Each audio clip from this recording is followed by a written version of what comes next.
శివరాత్రి సందర్భంగా నల్గొండ పట్టణంలోని పానగల్లో గల చారిత్రాత్మక పచ్చల ఛాయా సోమేశ్వర ఆలయంలో రాష్ట్ర రోడ్లు భవనాల శాఖ మంత్రి కోమటిరెడ్డి వెంకటరెడ్డి పూజలు నిర్వహించారు. ఈ సందర్భంగా ఆయన మాట్లాడుతూ మహిళా దినోత్సవ శుభాకాంక్షలు తెలిపారు. మహిళా మండళ్లకు మహిళల ఆర్థిక అభివృద్ధికి కాంగ్రెస్ ప్రభుత్వం అన్ని విధాలుగా చర్యలు తీసుకుంటుందని మంత్రి పేర్కొన్నారు. త్వరలోనే వారికి వడ్డీ లేని రుణాలు ఇస్తామని మంత్రి వెల్లడించారు.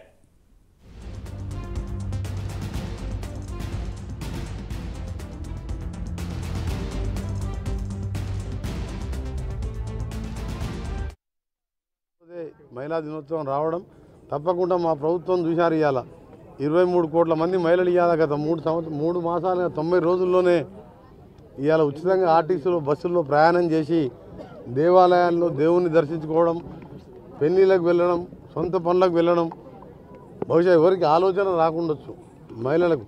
దాంతోపాటు ఇవాళ మహిళలకు ఏ పేద మహిళకైనా భారం పడితే ఆ మహిళ మీదనే పడుతుంది.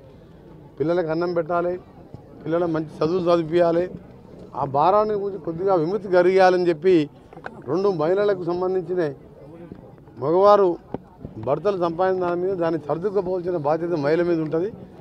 ఇవాళ ఎవరికి ఆలోచన అనే విధంగా 200 యూనిట్ల వరకు నెలకు 600-700 రూపాయలు ఇవాళ మహిళలకు భారం తగ్గించే విధంగా కుటుంబం విధంగా ఉచిత కరెంట్ ఇవ్వడం, 1200 రూపాయల గ్యాస్ సిలిండర్ కొనుక్కోవాలంటే ఆ పేద మహిళలు మళ్ళా కళ్ళల్లో నీరు గారుతూ కట్టెల పొయ్యి మీద వంట చేసుకునే పరిస్థితి వచ్చిన పరిస్థితులలో ఈ నెల మన నుంచే 1వ తారీఖు నుంచి 500 రూపాయలకే గ్యాస్ సిలిండర్ ఇచ్చి మహిళా పక్షపాతి ఈ కాంగ్రెస్ ప్రభుత్వం పేదల ప్రభుత్వం అని చెప్పి నిరూపించుకున్నాం. తప్పకుండా రాబో కాలంలో మహిళా సంఘాలని ఆర్థికంగా చేయాలని మేము ప్రతి మీటింగ్లో కూడా మేము ముఖ్యమంత్రి గారు అందరం ఆలోచిస్తున్నాం.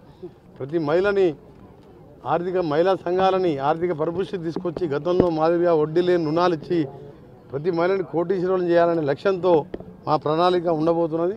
శివరాత్రి రోజే మహిళా దినోత్సవం రావడం తప్పకుండా మా ప్రభుత్వం చూశారు. ఇవాళ 23